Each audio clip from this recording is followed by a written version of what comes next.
우리나라에서 리메이크한 영화 조제는 분명 원작보다 나은 부분이 있었습니다. 낭만적이고 우울한 분위기, 계절의 변화를 아름답게 그려낸 것. 조제가 지내는 집과 공간의 미술적인 완성도는 분명 훌륭했다고 생각합니다. 하지만 영화를 보는 내내 껍데기만 그럴듯한 허무한 영화라는 생각을 지울 수 없었습니다. 정말 조제, 호랑이, 그리고 물고기들의 핵심이 되는 이야기와 메시지를 제대로 가져오지 못했기 때문입니다. 감정선의 미묘한 부분도 부족했죠. 영화 조제의 리뷰를 하면서 저는 마침내 제가 아주 인상 깊게 봤던 영화 조제, 호랑이, 그리고 물고기들을 리뷰하게 되리라는 걸 짐작할 수 있었습니다. 원작과 비교해서 조제를 비판했다면 마땅히 그 원작에 대해서 어떻게 생각하는지, 왜 원작을 좋다고 생각하는지를 설명할 수 있어야만 하고 또 그걸 실행하는 것이 합리적이라 여기기 때문입니다. 저에게는 무척 의미 있는 작업입니다. 저는 언제나 이 영화를 많은 이들에게 추천했고 같이 보기를 즐겼습니다. 몇 번이나 반복해서 봤는지 모릅니다. 그렇기에 이 영화를 여러분과 함께 이야기하는 것이 더 큰 의미를 지닙니다. 아직까지는 조제를 넘어서는 21세기의 일본 멜로 영화를 만나보지 못했기 때문입니다. 이 영화를 소개하고 리뷰할 수 있어서 기쁘고 즐겁습니다. 저는 이런 날이 오기를 기다렸는지도 모릅니다. 오늘은 서론을 짧게 줄이려고 합니다. 빨리 영화 이야기를 하고 싶기 때문입니다. 가슴이 서늘해지는 사랑과 이별, 그 안에 담긴 처연한 현실을 담아낸 작품. 조제와 츠네오의 모습만으로도 애틋한 감정이 차오르는 영화 조제, 호랑이, 그리고 물고기들 리뷰입니다. 여러분, 이제부터는 치명적인 스포일러가 포함되어 있습니다. 또 한국 영화 조제에 대한 스포일러와 비교도 있을 예정이니 시청에 유의하시기 바랍니다. 그럼 리뷰 시작합니다. 사랑에도 유통기한을 정할 수 있다면 나의 사랑은 만년으로 하고 싶다. 영화 준경삼림의 유명한 대사입니다. 같은 대사를 주성치가 설리기연에서 패러디하기도 했죠. 우리는 사랑이 변하지 않기를 바라고 영원하기를 바랍니다. 어떻게 사랑이 변하니 같은 대사도 있죠. 어떻게 사랑이 변하니? 사랑이 불변하고 영속적이기를 바라는 이유는 우리의 감정이 지닌 휘발성 때문일 겁니다. 누군가를 사랑하고 아끼는 감정, 그리고 사랑을 받는 행위와 과정이 너무나 신기하고 소중하기 때문에 우리는 그걸 계속해서 가지려고 합니다. 하지만 사랑은 본질적으로 가변하는 것, 일시적인 것입니다. 우리의 삶은 유한하기에 아름답고 사랑은 일시적이기에 애틋합니다. 조제의 호랑이, 그리고 물고기들은 그런 면에서 아주 특별한 영화입니다. 사랑이 유한하다는 것을, 언젠가는 모두가 변하고 언젠가는 모두가 떠나고 쓸쓸해지리라는 것을 영화의 주인공이 모두 알고 있어요. 그 누구도 영원한 사랑이나 변하지 않는 마음을 기대하지도 요구하지도 않습니다. 그저 흘러간 세월이 있을 뿐이라는 프랑소아즈 사강의 아주 슬픈 대사를 조용히 읊조리고 있을 뿐입니다. 삶은 쓸쓸하고 외로운 것이니까요. 영화는 츠네오의 독백으로 시작합니다. 조제와의 추억을 사진을 보며 추억하는 거죠. 그러다가 잠시 목이 메이기도 하죠. 그리고 영화의 이야기는 츠네오의 아르바이트 장면부터 시작합니다. 츠네오는 마장에서 아르바이트를 하다가 자리를 비운 사람이 있어 대타로 마작을 칩니다. 마작을 하면서 유모차를 밀고 다니는 노파에 대한 이야기를 듣기도 하고 시시한 대화를 나눕니다. 그리고 자리의 주인이 돌아와 츠네오에게 고맙다고 말할 때 츠네오는 굳어버리죠. 츠네오가 만든 역은 국사무쌍이라는 역으로 대사먼, 구련보등과 대등한 역만에 해당하는 역입니다. 포커로 치면 스트레이트 플러시 정도일까요? 위상은 그 정도이지만 확률상 나오기는 훨씬 더 어려운 패입니다. 츠네오는 국사무쌍을 바라보며 잠시 멈춰 있다가 퇴근하는 길에 중얼거립니다. 俺の麻雀人生初の特進ですわ。이 국사무쌍 장면은 이 영화의 전체를 아우르는 좋은 은유로 작동합니다. 이 영화가 훌륭한 작품으로 평가되는 것도 이러한 부분이죠. 다른 사람의 대타로 뛰는 동안 잠시 인생 최대의 행운이 찾아옵니다. 그 행운은 나를 스치고 지나가죠. 원래 나의 것이 아니기 때문에 붙잡을 수도 없습니다. 만약 츠네오가 그 행운에 대해서 그 패에 대해서 이거 내 지분도 있다며 소유권을 주장하거나 욕심을 부리면서 때를 썼다면 아주 추해졌을 겁니다. 사랑이라는 건 인생에서 행운이라는 것도 그렇죠. 잠시 우리의 앞에 나타나 짙은 여운만 남기고 사라집니다. 내가 사랑하던 사람이 국사무쌍이라면 나는 잠시 대타로 만났을 뿐 내 것으로 만들 수는 없는 것이죠. 즈네오의 운명도 또한 이와 같습니다. 리메이크판에서는 이런 내용을 그냥 스킵했죠. 그리고 츠네오가 조제, 쿠미코와 만납니다. 할머니가 놓친 유모차. 그 유모차가 가드레일에 부딪히고 츠네오는 유모차 안을 살핍니다. 그리고 그 안에서 조제가 두려움과 고통, 불만으로 일그러진 얼굴로 츠네오를 바라보죠. 강렬한 만남입니다. 할머니의 외침 이후 조제는 츠네오에게 시카를 휘두릅니다. 다짜고짜 아무런 예고도 없이요. 아마 영화 역사상 남자 주인공을 향해 만나자마자 시카를 휘두른 멜로드라마 여주인공은 조제가 최초일 겁니다. 이런 표현은 조제에 대한 관객의 호기심을 자극합니다. 유모차를 타고 다니는 독특한 설정, 조제의 일그러진 표정, 다짜고짜 시카를 휘두르는 이유, 이 모든 것이 조제의 개성을 확 살려주는 장면들이죠. 이 강렬한 개성 덕분에 관객은 조제가 장애인이라는 사실보다는 조제의 캐릭터에 집중하게 됩니다. 조제라는 독특하고 매력적인 인물, 그 자체에 관심을 가지게 되는 것이죠. 즉 초반에 제시되는 조제의 정보 중에서 장애는 우선순위가 아주 낮고 별로 중요하지 않다는 겁니다. 반면 리메이크판의 조제는 그 무엇보다도 장애가 먼저 보입니다. 사소한 표현의 차이처럼 보이지만 원작이 지닌 치밀하고 정교한 계산과는 달리 리메이크가 포장만 가져온 것처럼 보이는 이유이기도 하죠. 츠네오는 두 사람을 도와주고 할머니가 들어와서 밥 먹고 가라고 합니다. 여기에서 조제는 츠네오에게 밥을 해주죠. 이 장면에서 리메이크와의 차이는 첫째, 조제의 집이 아주 극도의 빈민은 아니라는 거. 둘째, 조제가 요리를 아주 잘한다는 거. 셋째, 조제는 의자에서 내려올 때 늘 화당하고 내려온다는 겁니다.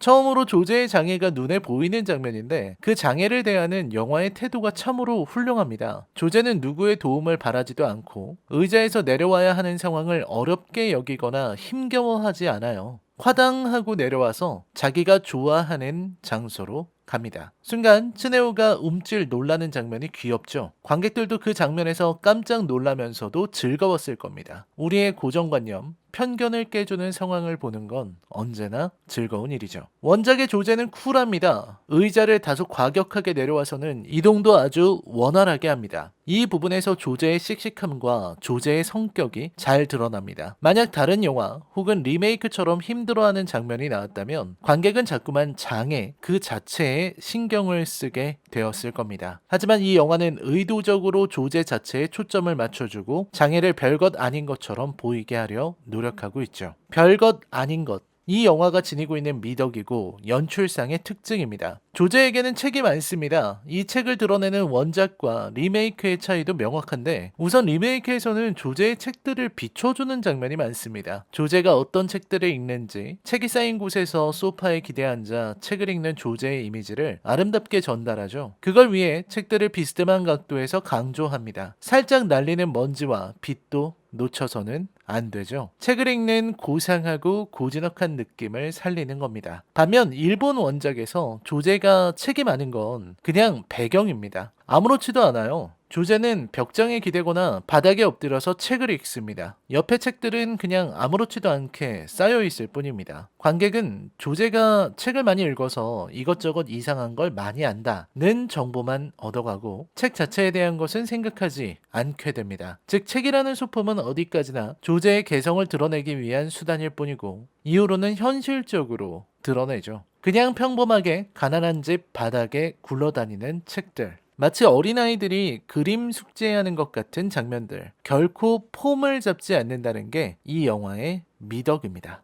폼을 잡지 않는 것은 조제의 일상생활 전반에 걸쳐서 드러나는 특징이지만 조제의 요리는 역시 특별합니다. 장애인의 삶을 다루는 영화들은 언제나 비장애인에게 쉬운 것을 힘겹게 하는 장애인들의 현실을 보여주려 애씁니다. 우리가 흔히 보는 다큐멘터리나 장애인이 나오는 영화들은 모두 일상생활에서 그들이 얼마나 힘겨운지 표현하는 데에 초점을 맞춥니다. 요리도 마찬가지죠. 하지만 이 영화에서 조제의 요리에는 바로 그 장애인의 어려움이 드러나지 않습니다.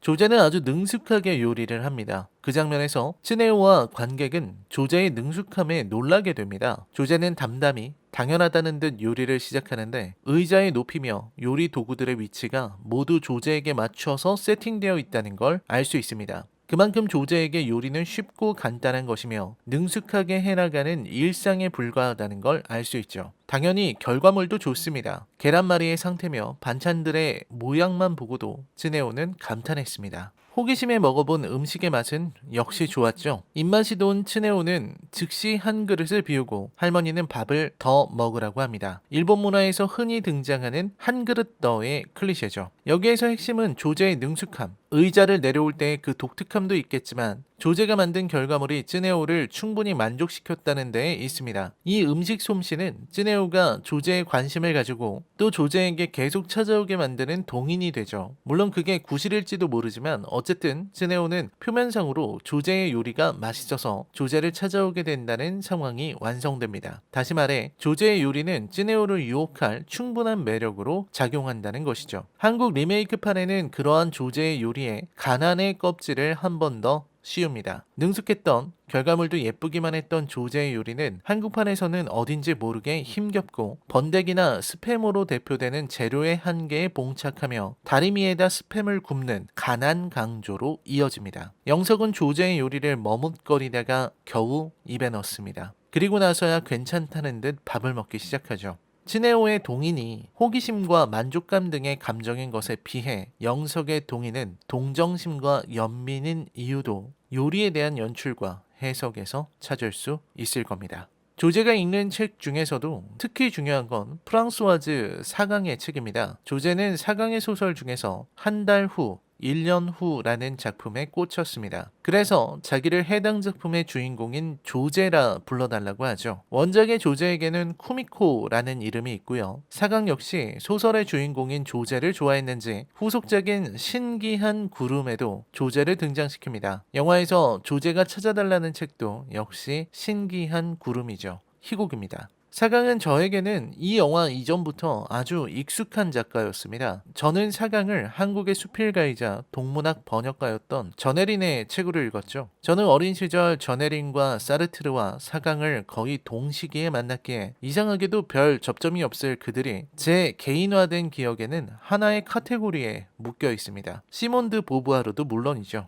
전혜린은 독일 유학 시절 프랑스와즈 사강을 알게 되고 어떤 미소를 번역하기도 했습니다. 그녀가 번역한 주요 소설가의 작품 중 하나입니다. 다른 소설가는 당연히 루이제 린저 같은 인물이죠. 20세기 중반 2차 세계대전 이후에 문학의 세계가 대개 그러하듯 사강의 소설도 사르트르처럼 전혜린처럼 실존주의, 허무주의의 냄새가 짙게 풍기는 작품들입니다. 실제로 사강의 인생도 만만치 않았습니다. 그녀의 예술보다도 더했죠. 그녀는 두 번의 결혼과 이혼을 경험했고 결혼이란 아스파라거스에 비니그레이트 소스냐 네덜란드식 소스를 곁들이냐와 같은 취향의 문제일 뿐 이라 말했고 코카인 복용으로 체포되었을 때는 타인에게 피해를 주지 않는 선에서 나는 나를 파괴할 권리가 있다 는 말을 남김으로써 그녀가 주장한 자기 파괴의 권리가 세상을 떠들썩하게 만드는 논제로 던져지기도 했습니다. 한 달 후, 1년 후라는 소설은 제 기억에는 달이 가고 해가 가고 라는 제목으로 국내에 번역되었던 적이 있습니다. 주인공 조제의 대사와 베르나르의 대사를 조제가 읽어주는 장면이 이 영화에서는 무척 중요합니다. それでも同じことなのだ。そこにまた流れ去った一年の月日があるだけなのだ。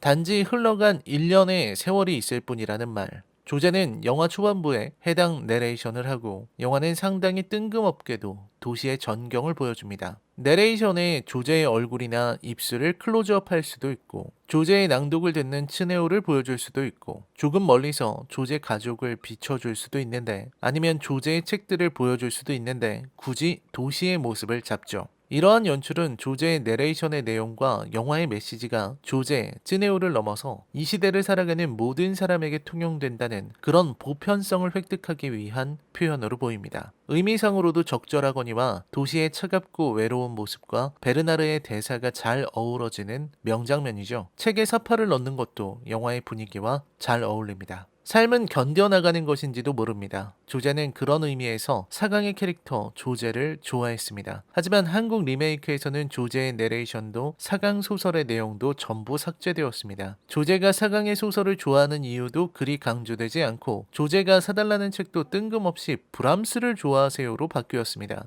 저는 그 장면에서 뜨악했는데 원작의 조제가 신기한 구름을 원한 것은 그 작품에 조제가 등장하기 때문이지 사강의 소설이라서가 아니기 때문입니다. 즉 한국판의 브람스를 좋아하세요는 원작의 흐름을 완전히 무시하는 이상한 각색이라는 거죠. 특히 브람스를 좋아하세요는 사강의 대표작이자 프랑스 현대문학의 흐름에서도 아주 중요한 소설이기에 영석이가 그 책을 굳이 헌책방에서 구하는 것도 핍진성이 부족해 보이는 장면입니다. 그냥 좀 규모 있는 서점 가면 당연히 있고 그냥 예스24나 알라딘이나 인터넷 교보로 사면 그만이거든요. 학교 도서관은 뭐 폼입니까? 반면 원작의 신기한 구름이었으면 웃돈 주고 사야 했을지도 모르죠. 잘 알려지지 않은 작품인데다 발매된 지 수십 년이 지났으니까요. 그래도 아예 사는 게 불가능하지는 않았을 겁니다. 원작이 괜히 그 작품을 선택한 게 아니죠. 무엇보다 사강의 소설에서 등장하는 조제와 베르나르의 이야기, 1년의 시간이 있을 뿐이라는 말, 그리고 소설의 분위기가 영화에 어우러져 들어가며 결말까지 관통하게 되는데 리메이크판은 중요한 소재인 사강의 소설 대신 위스키로 대체하죠.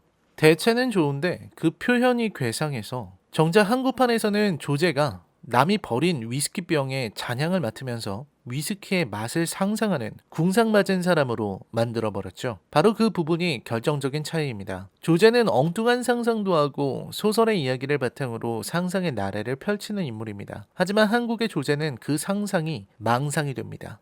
내뱉는 대사들이 전부 망상에 가까운 말들이죠. 조제의 캐릭터에 반한 츠네오는 조제의 일상에 관여하기 시작합니다. 처음에는 호기심으로 요리 맛이 좋아서 같은 이유로 점차 조제에게 다가오기 시작하죠. 영화의 츠네오는 다소 경박하고 또 즉흥적인 사람입니다. 그렇다고 아주 악당도 아니에요. 평범하게 가볍고 이기적인 면이 있는 대학생입니다. 만나서 평범하게 관계를 맺는 파트너도 있고 대학의 여자친구 카나에도 있죠. 한국판에서는 수경이 되었습니다. 일본판 조제, 호랑이 그리고 물고기들과 한국판 조제는 놀랍게도 러닝타임이 117분으로 같습니다. 같은 러닝타임에도 불구하고 한국판 조제는 이야기의 밀도가 낮다고 여기게 되는데 그게 바로 카나의 수경 캐릭터의 비중과 연결되어 있습니다. 카나에는 착한 여자입니다. 쯔네오의 관심을 받는 것은 예쁜 외모도 있지만 카나에가 성실하고 착하고 순수한 여자로 행동하기 때문입니다. 쯔네오의 적당히 엉망인 삶과는 대조됩니다.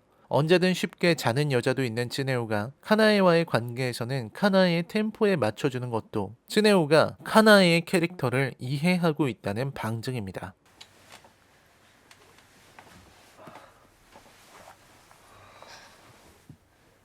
반면에 한국판의 수경은 그냥 예쁘고 귀여운 후배일 뿐이죠. 성실한 선배 영석을 따라다니고 일방적으로 좋아할 따름입니다. 별다른 특색이 없는 캐릭터죠. 또 수경은 너무 어리고 조제는 나이가 너무 많으니 둘이 다툴 여지도 없어졌어요. 둘의 갈등이 없어지는 만큼 영화의 밀도가 줄어듭니다. 한국판이 비판받는 이유 중 하나이기도 하죠. 쯔네오는 조제에게 다가옵니다. 영화는 쯔네오가 처음에는 창문 밖에서 그 다음에는 창문으로 얼굴을 들이밀고 이후에는 집 안으로 들어오는 것을 묘사하며 쯔네오가 점차 조제의 삶으로 들어가고 있음을 보여줍니다. 이후 조제의 집을 수선하고 조제와 더욱 가까워지고 조제의 할머니가 돌아가신 후에 쯔네오와 조제는 마침내 깊은 관계로 나아갑니다. 帰れ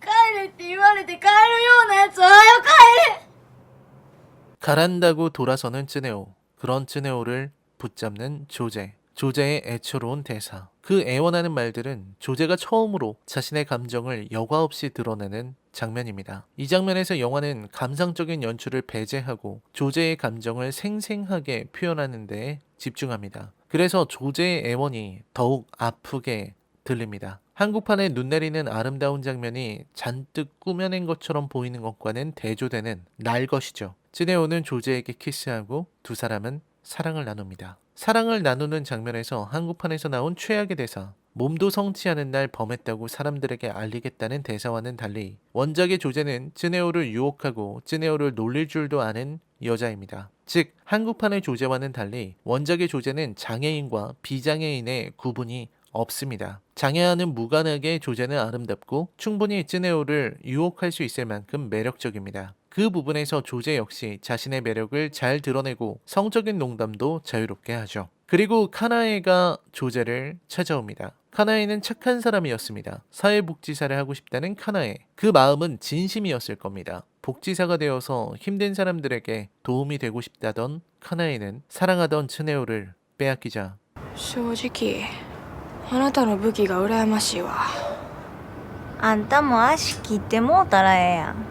조제를 찾아가서 뺨을 때리는 인물로 변모했죠. 조제가 반격하자 즉시 한 대를 더 때리는 카나에. 사회복지사를 하겠다는 카나에는 조제를 향해 이런 끔찍한 대사를 하기까지 타락했습니다. 그리고 쯔네오를 만나 눈물을 흘리며 자기 자신을 경멸하죠. 장애인인 조제를 찾아가서 그녀의 장애를 조롱하고 비꼬고 상처를 준 데다 때리기까지 한 자신을 도저히 참을 수 없는 겁니다. 그 앞에서 쯔네오 역시 카나에를 함부로 비난하지 못합니다. 카나에의 눈물에는 애인을 빼앗긴 분함, 자신을 향한 자책, 자신의 못난 면을 직시한 데에서 오는 부끄러움이 모두 포함되어 있기 때문이죠. 착한 캐릭터인 카나의 이중적인 면을 보여주고 그 선택과 대사와 행동과 자기 혐오에 이르는 과정이 놀랄 정도의 설득력을 지니기에 이 영화가 명작으로 불리는 겁니다. 이 정도의 입체적인 캐릭터를 한국판의 수경처럼 단순한 인물로 만드는 것이 오히려 더 어려울 정도죠. 조제와 츠네오의 사랑은 평범하게 이어집니다. 장애인이든 비장애인이든 상관없이 할 수 있는 일을 합니다. 둘은 서로 사랑하고 데이트를 하죠. 조제는 호랑이를 보러 가고 물고기를 보고 싶어 합니다. 조제가 본 호랑이는 아주 크고 무섭습니다. 조제는 사랑하는 사람이 생기면 가장 무서운 걸 보고 싶었다고 말합니다. 조제는 그 이유를 굳이 설명하지 않지만 츠네오의 손을 잡고 있는 장면에서 관객들이 조제의 심정을 유추하도록 유도합니다. 한국판은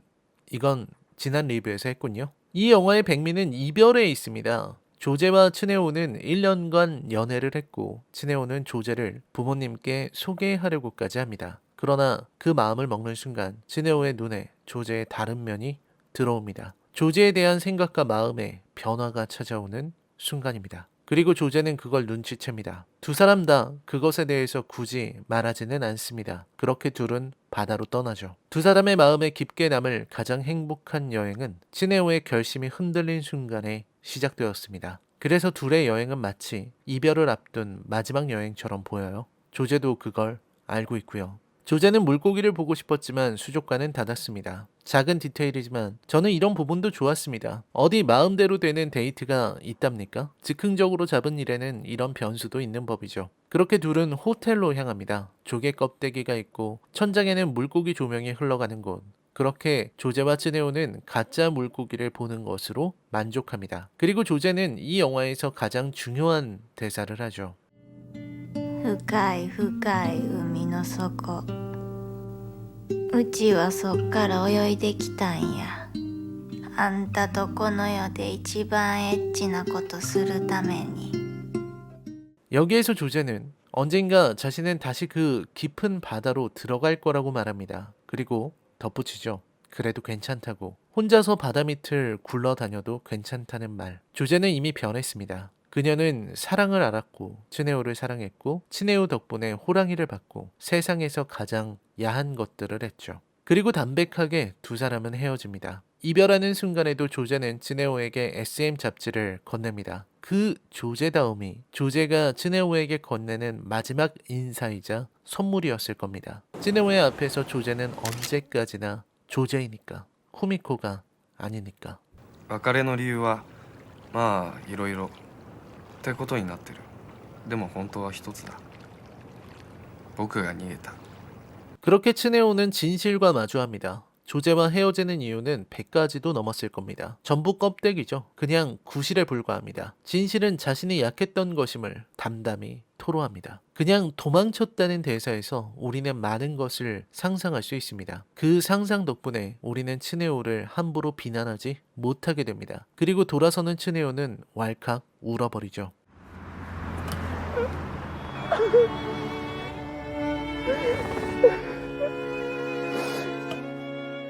배우 추마부키 사토시의 애드립이었다는 이 연기는 멀리서 관찰하듯 찍는 카메라, 잘 들리지 않는 목소리, 주변의 엄청난 소음들 사이에서 가슴이 서늘해지는 아픔을 선물합니다. 조제의 말과는 달리 괜찮지 않은 사람도 있는 겁니다. 츠네오는 앞으로 평생을 조제를 떠올리고 생각하며 살아갈 겁니다. 영화 초반의 내레이션처럼. 츠네오가 사랑하던 조제는, 조제가 사랑하던 츠네오는 이제 없습니다. 영화 초반의 국사무쌍처럼 영원히 가질 수 없는 잠시 지나가는 행운이고 사랑이었을 뿐이죠. 그 잠깐의 순간에 조제와 츠네오는 사랑했고 이제는 흘러간 1년의 세월이 있을 뿐입니다. 츠네오는 울었고 조제는 담담하게 지냅니다. 물론 그 담담함에는 이루 말할 수 없는 쓸쓸함이 있죠. 엔딩에서는 이 영화의 제목의 의미가 분명하게 드러납니다. 영화를 가만히 보다 보면 조제의 변화가 눈에 보입니다. 처음에 조제는 유모차를 타고 다니면서 얼굴을 끝까지 가리면서 다녔습니다. 그만큼 세상이 두려웠기 때문입니다. 조제의 말에 의하면 깊은 바다 밑을 구르던 시기였을 겁니다. 그리고 츠네오를 만난 후 유모차를 탈 때도 조금씩 얼굴을 밖으로 드러내는 것을 알 수 있습니다. 그리고 마침내 츠네오와 사랑하게 되었을 때 조제는 두려움을 극복하고자 합니다. 호랑이를 보러 간 것은 그런 이유입니다. 그 전에 조제를 보세요. 잔뜩 웅크린 채 사방으로 가시를 내보이며 모두를 위협하는 사람이었습니다. 처음 보는 츠네오에게 칼을 휘둘렀습니다. 이웃집 남자와는 가슴을 만져주게 하면서 거래도 합니다. 세상은 위험하고 조제는 세상이 두려워서 토카레프, 즉 권총을 사겠다는 말도 합니다. 한국판은 그런 조제의 엉뚱함을 망상으로 해석한 모양인데 겉핥기에 불과합니다. 조제가 토카레프를 구하려고 한 것은 이 위험한 세상에서 나를 지킬 가시가 필요했기 때문입니다. 하지만 조제는 츠네오를 만나 세상에서 가장 무서워하는 호랑이와 대면했고 조제는 이제 괜찮습니다. 더는 무섭지 않아요. 그래서 엔딩의 조제는 전동 휠체어를 타고 혼자 장을 보고 집으로 향할 수 있는 겁니다. 조제의 정신적인 성장을 의미하는 소재가 바로 호랑이였던 것이죠. 물고기는 과거의 자신입니다. 헤엄쳐서 나올 수 있는 존재. 엔딩에서 조제는 머리를 뒤로 묶고 영화에서 처음 보여주는 표정을 합니다. 담담한, 쓸쓸한, 슬픔을 안으로 삼키는 듯한. 그리고 조제는 그토록 보고 싶어 했고 결국 호텔에서 조명으로 봤던 그 물고기를, 아니 생선을 말없이 굽고 있습니다. 이 작품의 제목에 호랑이와 물고기가 조제와 같이 적혀 있는 이유입니다. 조제의 성장과 조제의 변화를 상징적으로 보여주는 소재들이거든요. 이 영화는 관계의 은유를 보여주는 작품입니다. 카나에 역시 떠나간 츠네오의 빈자리를 아파했던 사람이고 그 빈자리를 견디지 못해 그의 곁으로 돌아오는 사람입니다. 츠네오는 자기가 두고 온 빈자리에 미련이 남은 인물입니다. 그리고 조제는 그 빈자리를 묵묵히 견디고 살아가는 여자. 이 세 사람의 관계가 각자의 입장에서 아프게 흘러갑니다. 사랑이라는 건 영원하지 않은 것이죠. 사랑하는 데에는 이유가 필요하지 않지만 놀랍게도 사랑하지 않는 데에는 이유가 필요합니다. 이별의 순간, 헤어짐을 통보할 때 우리는 늘 이유에 대해 고민합니다. 이 영화는 늘 이별의 이유를 찾는 이들에게 숨이 막힐 정도로 직설적인 진실을 말해줍니다. 도망친 거라고. 당신 그때 도망친 거라고 말이죠. 여러 가지 면에서 아름다운 작품입니다. 츠네오가 조제를 업고 있는 그 장면이 놀랍도록 아름다운 영화이기도 합니다. 씁쓸하고 허무한 엔딩이지만 흘러간 1년의 세월이 있을 뿐이라는 베르나르의 말에서 담담한 체념과 따뜻한 위로가 느껴집니다. 사실 별것 아닌 일이거든요. 이별도, 좋아했던 물고기도, 없으면 죽을 것 같았던 사람도, 나를 심해에서 나오게 해준 그도, 결국 나를 버리고 도망간 그조차도 흘러간 세월 속 폴라로이드 카메라에 찍힌 추억의 조각이 되었을 뿐이죠. 그럼에도 삶은 이어지고 우리는 또 한 번의 흘러갈 1년을 받아들여야만 합니다. 조제, 호랑이, 그리고 물고기들에 대한 제 리뷰는 여기에서 끝입니다. 언젠가는 또 한 번 이 영화에 대해서 또 다른 의견을 말할 때가 오겠지만요. 그게 언제가 되었든 이 영화는 제게 가장 중요한 일본 영화로 남아있을 것입니다. 영화 조제, 호랑이, 그리고 물고기들에 대한 제 평점은 10점 만점에 9점입니다. 숨이 턱 막힐 만큼 아름다운 이 작품에도 아쉬운 대목은 있습니다. 조제가 아들이라 부르는 코지의 이야기는 저는 거의 사족에 가깝다고 보았습니다. 물론 그 역시 조제의 과거를 아는 사람으로서 이야기를 다채롭게 하기는 해도 그 이야기의 구성이나 과거를 회상하는 플래시백은 영화의 완성도를 저해하는 요소라 생각합니다. 라이널 컬처 쇼크 긴 리뷰이건만 시청해주셔서 감사합니다. 저는 다음 리뷰로 찾아뵙겠습니다. 될 수 있으면 추천하는 리뷰는 물론이고 영화 소개 등 컨텐츠를 다양하게 만들고자 합니다. 많은 관심 부탁드립니다. 항상 건강 유의하시고 연말 행복하게 보내시기 바랍니다. 안녕히 계십시오.